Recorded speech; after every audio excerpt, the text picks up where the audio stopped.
time. So I take a single shove. You know how it is. And it's time for more Bleach. That's your more. It's delicious. Ah, no. You should drink some more. No. Stop. But we're here with episode 35. So let's get right into it. Don't Chase a Shadow, the episode title, opens with a recap of last week. You know, when Mayuri laughing after the baby ate the hand. Zuh. There's a hand in my baby. But the laughter is short-lived because you see Ashiseigo Chizo explodes from within, meaning Mayuri's fight isn't quite over yet. But we'll continue that another time because we cut to reaction shots of a bunch of people. Rukia, Yakuya, Helen. Did you hear about that baby? Exploding! Yeah. She's reaction shots are anime only. You know, that's it. Shunsui tells Udahara that was Mayuri. Udahara knows, but believes he can handle himself. Shunsui agrees and says that the issue now is that spiritual pressure, you know, surroundings or whatever, has decreased so much that they can sense fluctuations in it from so far away. Shinji chimes in, claiming that there's another problem, that they don't know where the sniper is, and they can't just stop running to look around for him, or they'll be playing into his hands. Oh my god. Gotta hand it to him. Lots of hand DJs. Yeah. That's what I thought last week when Lee J had away from Udio. He was aiming back towards these guys. I guess I got a little ahead of myself. But anyway, he's aiming at them now. As Lee J comments say that they seem frightened. That he'd be too. Pussy. That who wouldn't be in this situation? That if there is anyone who isn't afraid, that they're either a fool or just suicidal. Are you afeared? Very much so. That's when Shunsui claims that this is just ridiculous. They've suffered so many losses without even knowing where the enemy is, that it's time to change the game plan. As he leaps, like to play a game? He leaps into the air with a weapon drawn to, I guess, draw the enemy's fire. Decoy! As he shouts, "Found you!" But he gets shot for his troubles. Genji calls him a dumbass for doing this. That's when Lee J says that no matter how unified a pack may be, one panicking beast and the pack goes to pieces. He's disappointed that the Soul Reapers were no different. And that's sad. But Lee J suddenly is startled, hearing Shunsui say, "Bodhidharma falls down!" As Shunsui pops up from behind him, slashing Lee J's gun. They took off part of the barrel, right? Yep. No, Lee J. I dropped my gun, is what he said.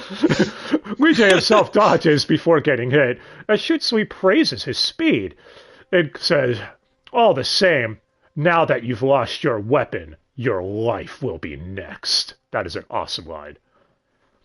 Lee J's wondering to himself, how the hell did he get up here without me sensing it? As Shunsui asks, like, wait, have you ever played Bodhidharma Falls Down? I love Lee J's reaction here, being like, Bodhi who falls down?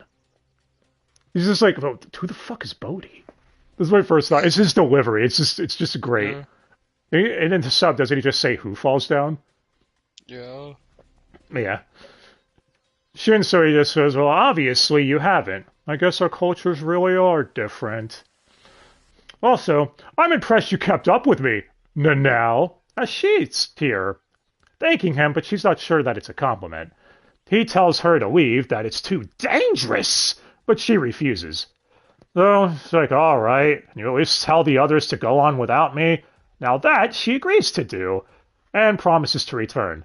But she gives one more promise, that if he dies, she'll shave his chest hair. Yeah, Shunsui just goes, please don't. They won't be able to identify the body if you do. She heads off as he claims that she's his only distinguishing feature, apparently. His chest hair. Yeah.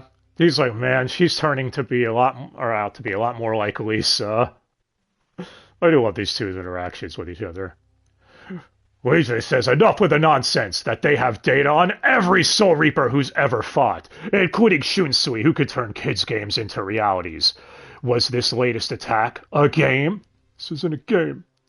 The concept becomes reality. Except Shunsui claims it is a game! Yeah, it was. Explaining Bodhidharma Falls Down is about players having to reach the one who's it, while the it's back is turned. So, yeah. When it turns around, all players must freeze. There are 3 rules. 1. The one who's it must be in a location visible to all players. 2. If any players are caught by the it when he turns around, they lose. And lastly, if a player manages to catch it before they're caught, they win. Weijie gets it. There's a lot of me saying it. St. Quincy's call it chocolate and glace. I don't know. Yes. Is this, yeah. I thought he said chocolate and glaze. You know, like fucking glazed donuts or something. Don't ask. Glazed chocolate donuts. Shinsui's like, well, why didn't you tell me you knew the game? It would have saved me some time. Weijie understands that when the it released his spiritual pressure, Shunsui was able to follow the shortest path of spiritual pressure to touch the it. He's going to touch it before the it could see him. But, however, instead, the it, or Weijie in this case, was seeing a static image of Shunsui when aiming for him. So, yeah. Weijie goes on, meaning if he can differentiate between the static images, the illusion or whatever, and the real Shunsui, he wins. And the real Shunsui will die. I had to word it like that to be stupid. Shunsui's glad he gets it, as Weijie's confused. He's like, well, why? We can't play the game now that I know the rules. Shunsui disagrees, claiming, oh, what fun is it to play a game with someone if both players don't get the rules? Oh, by the way, that static image of me you saw, yeah, it wasn't an illusion. It was me. I was the turkey all along. You see, I don't think there was a turkey. No. All of us naturally rely on our eyes, or sight, as he puts it, and Reikaku in order to perceive objects. But in the heat of battle, we rely on our Reikaku more so than our eyes. So knowing that, Shunsui solidified traces of his spiritual pressure, knowing Weijie would mistake it for the real thing. Weijie calls bullshit, saying, I would never make such a mistake. I love Shunsui's response here being just, but you did. I think you've forgotten who I am. I'm head captain of the 13 Court Guard squads, Shunsui Kyoraku. Badass, man? Just who the hell do you think he is? I don't know. Who are you? I don't even know that myself. Back with Nanao, relaying the message to the others to go on ahead. As Shinji's like, alright, let's go on without him. Momo chimes in agreeing, saying that they should go back and help him before going, wait, what? Yeah, and then everyone reasonably said, shut the fuck up, Momo. Hey, she's waifu. Why are you so mean to her? She's white? What? Anyway, Shinji claims that he'd love to, but they're pressed for time. Right, Nanao? As Nanao tells him that, yes, to go on ahead, that she's going back to help him. Shinji asks one more question. And now retardation's about to ensue because he asks what would Ukitake say if he were here. As we flash to Ukitake saying if Shunsui says he's okay, he's okay. Are you okay? No, we flash from one Alex Lee to another. This is fucking retarded. It's always going to be retarded. As we flash back to... thing is not retarded. It's retarded. We flash back to Shinji saying that's what he'd say. Oh, and one more thing.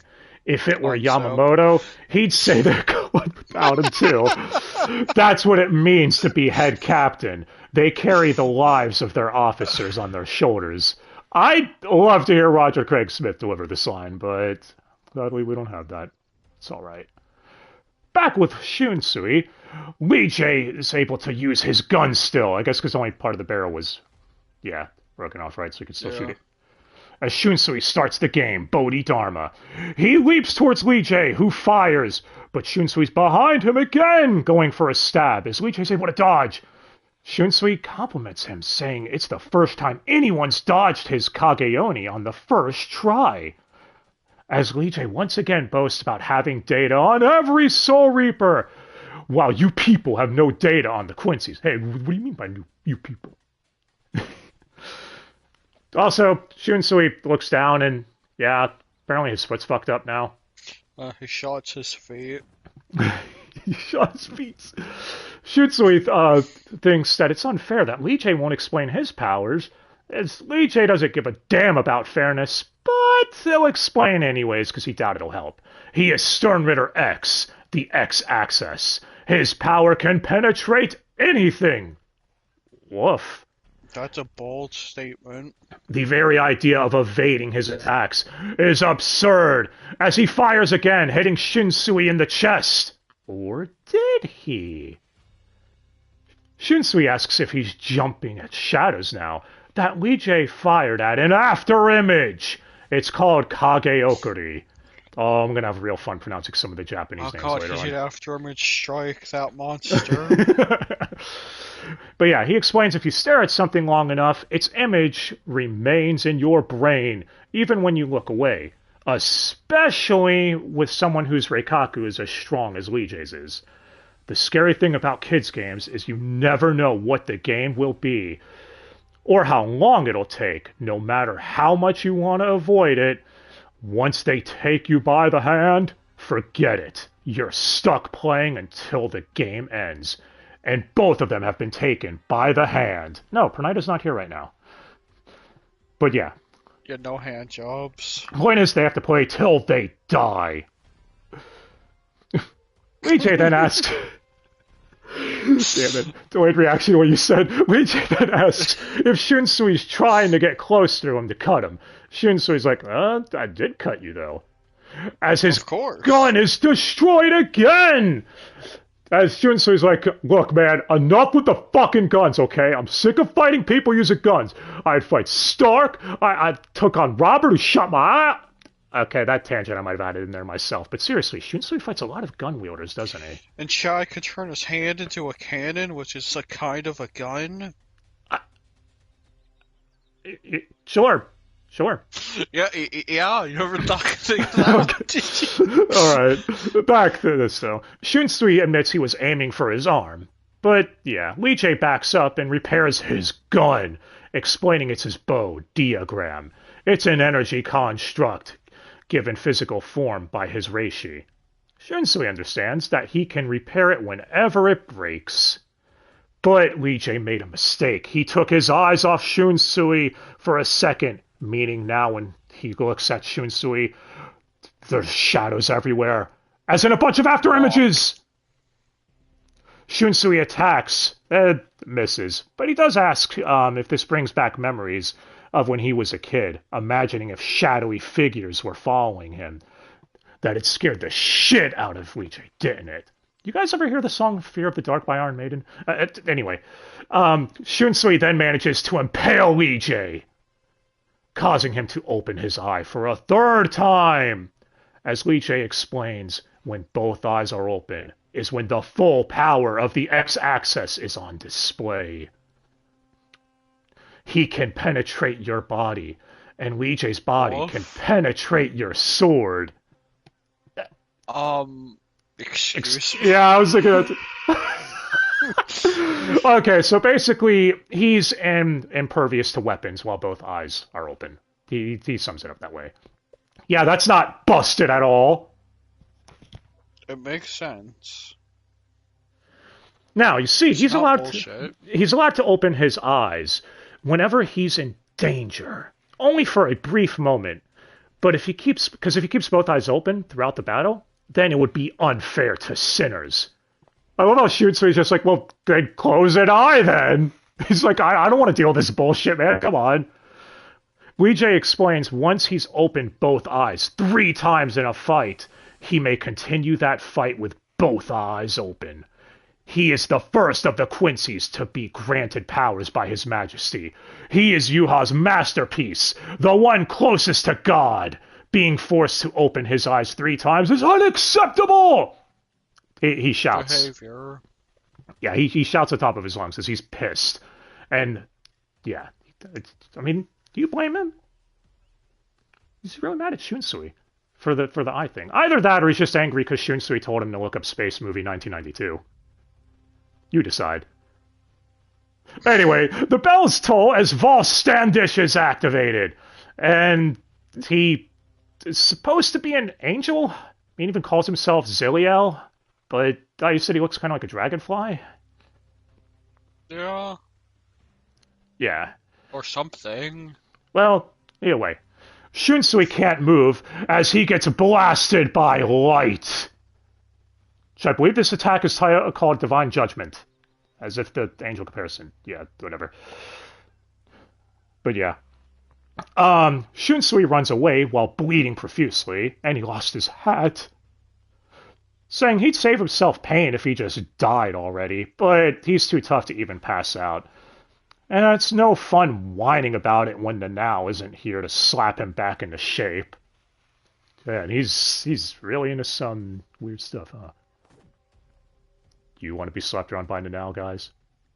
Don't lie. Anyway, a beam of light nearly hits him, and he's like, "Oh shit!" I was gonna say nearly misses him, which I guess. Yeah, what point is it didn't hit him? As get hit by a flashlight. Yeah, as he runs off again, he ends up hiding in a building. You're like, "Oh shit!" But Lee J appears, and he appears in the doorway of it or whatever. Yep. Saying, "You can't get away." That no weapon can kill him.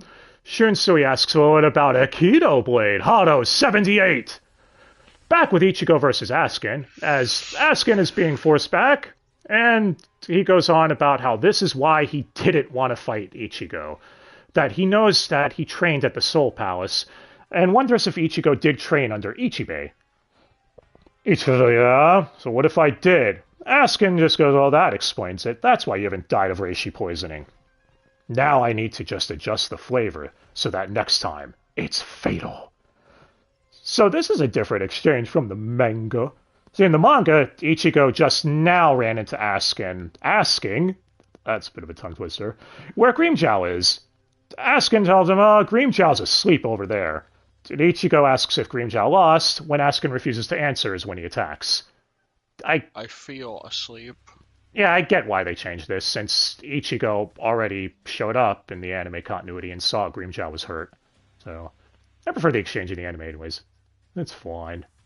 Now we're back with Shunsui, as the Hado had literally no effect. And you can't teach... I don't know.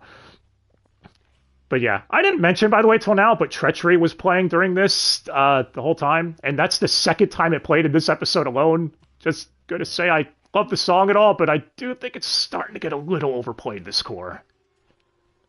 So just me. Anywho, Shunsui says he's at the end of his rope, and back where they first arrived. He hopes everyone else is far away, and he apologizes if Nanao gets caught up in this. As he says the words us Bleach fans have been waiting years to hear Shunsui say, Bankai. As we see a bunch of reaction shots from everyone. As we get the yo, the traditional thing that kind of reminds me of Samurai Showdown. Yep. As Shunsui says, Katen Kyokotsu Koromatsu Shenju. Ichigo senses that it's Shunsui's. That's when Weijie asks, what is this strange sensation? Very strange, Dai. Yeah, a tourist might call it a domain expansion. Damn it. Yeah, so OG domain expansion. Shunsui appears saying, does the world appear more dark, lonely, full of despair? Weijie asks if this is a Bankai. I actually love the filter on Weijie's angel form, by the way. I think it's cool. Yeah. Shunsui answers that it is, indeed. That's when Weijie says that the world is different, with all the colors and stuff, but full of despair would be an exaggeration. For you see, God's messenger does not feel despair. As Lee J fires another light, smiting part of the city. Those poor buildings, man. How many are we up to? 99 and a half. How do you have... Sure. Lee J says they might not have data on Shunsui's Bankai, but he does know if he kills the Bankai wielder, then the Bankai will disappear. As then suddenly Lee J's in pain, asking what the... Shunsui answers that this is Act 1. Tamerai Kiju no Wakichiyai. Jeez. In which the wounds a man inflicts on his partner appear on his own body, exactly how they were inflicted. Yeah, what is it? Lee J loses part of his side or something? Yeah, he gets some holes. Yeah. Know what they say, no guts, no glory. Unfortunately, the man cannot die from these injuries. Lee J is confused as Shunsui just goes, shh, come on, don't talk during or between acts. Hold all comments till after the performance. As Act 2, Zanki no Shito ne begins. Having come to regret the wounds the man inflicted on his partner, the man falls to regret and suffers an incurable illness. And what, Lee J's nose starts bleeding? Yep. He starts getting spots all over him. Yeah. Yeah. He got the disease. Yeah, just illness. Anime illness. As Act 3 gets ready to begin, and I love the traditional Japanese sound effects and everything like that. It's like we're watching an actual Japanese play, man. It's fucking cool. But yeah, Act 3, Dongyo no... Same show again, don't lie. But yeah, Act 3 is Dongyo no Fuchi... oh, that's it. I thought it was going to be much longer.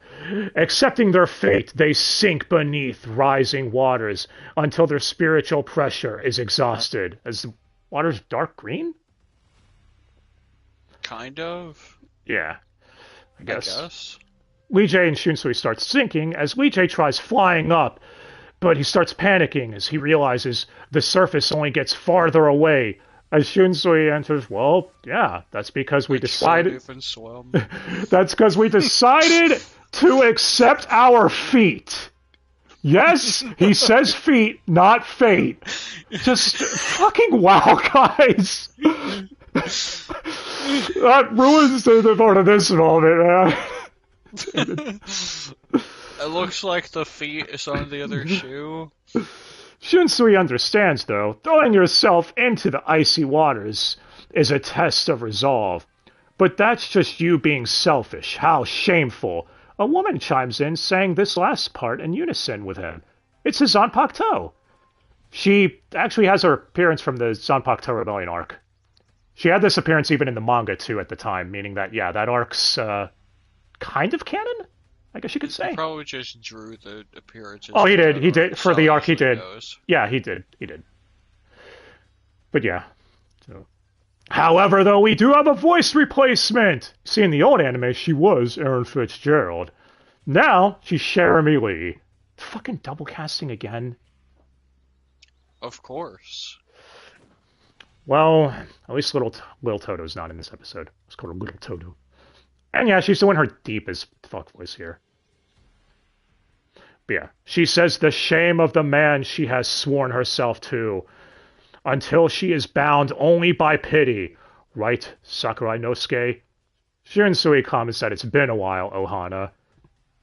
She's mad that he doesn't show up to play with her very often.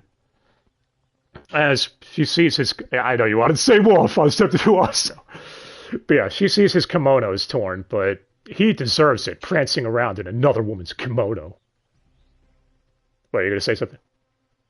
No. Oh. Shunsui calls her... Are torn. Exactly. Sure. Shunsui calls her mean, but she says that we swore we'd die together, right? Yeah. I love Lee J asking, who are you talking to? Yeah, because I guess because he can't see the Zanpakuto, so from his perspective, it just makes like Shunsui's a crazy person. But yeah, he shouts that he hasn't won. A mere Soul Reaper's Bankai could never kill me! Evan's actually doing really good, yo. But yeah, Shunsui says a woman's pity is cruel indeed. Paying no heed to a petulant man. Around the neck of the man, she loves, a glistening white thread is soaked in regret. At least allow me to cut the tangled thread of regret. Final act. Hitokiri Basami Chizome no Dobue. It's the last one, then fuck. As, what, we see a white thread appear around Ohana's neck?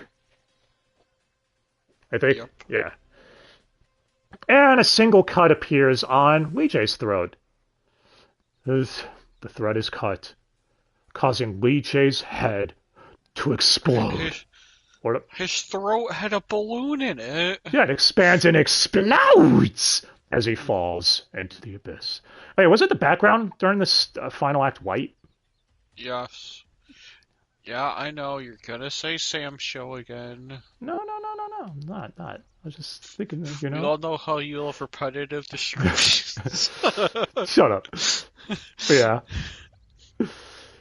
Yeah, just putting up the visuals of Bankai. I think they're kind of cool. At least from how they're described to me. But yeah, Shunsui falls into the lap of his Zanpakuto, saying that an occasional Bankai isn't too bad, if he can do this. What does she do here? Where it's like, hey, I only have one good eye left. Where he tells her to cut it out. Yeah. She does. Oh, she was gonna poke him in the eye. Or something. Yeah, that's what she comments, saying, same as me. Fate does have a way of playing games with us. But she's glad he won. Shunsui's shocked that she's being so nice, as she tells him to shut up, that he almost died. That's when Shunsui goes, Ohana, you know what? No, what? Tell me. Oh, the episode ends. It ends at him asking that question. You bitch. You know what? I really love the credits. As we get a preview from Nemu. Final thoughts. It was good. It adapted this part of the manga, without adding much, but that's fine. Yep, exactly. The episode was totally feet. There was a couple of cut things, but I will wait to see if they add it in a later episode. Add them, whatever. Which they seem to be doing. But yeah, this ep was primarily the Shunsui Lee-Jae fight, which was awesome. We finally got to see Shunsui's Bankai, and it did not disappoint. I was waiting for us to see it in the anime, to be honest. It also, I think, explains pretty well as to why he didn't use it in the fake Karakuta Town arc, since it seems likely friends might also be able to get caught up in it. Yeah. Did you like his Bankai die? Don't you mean domain expansion? Yeah. Yeah, I like how it's treated like a traditional play. I think that's so cool, man. So cool. God, that's so Shunsui. It is. And hey, we got to see Lee-Jae's Vol Standish, too. Which, I feel Kubo's Saint Seiya inspiration was on full display here. So Lee-Jae had a gimmick with, him being more powerful with his eyes open, right? Yes. Kind of like Virgo Shaka. Lee-Jae called himself the one closest to God, much like Shaka, who has been titled the same thing. So, yeah. No, clearly he was ripping off Dragon Ball. What the fuck? But yeah. Nothing wrong with that. Just point that out. It's very fun. And I actually really like Lee-Jae as an antagonist. So, Dai, how was the animation? The visuals and all that. Over this. They're gonna suck themselves off like the. Yeah, but I was talking about like the Yes. the visualization of Lee-Jae's Vol Standish, which the dragonfly. I don't thing even know how to describe what it fucking looks like other than it was a dragonfly, but then it had like 4 legs later on, so it's a gazelle or something. Yeah, and obviously we already went down and broke down some of the visualizations of Shunsui's Bankai.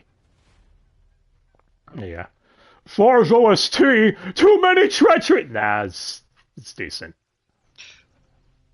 What do you mean? It's just, he really wants to say, not enough teddy bears to invasion.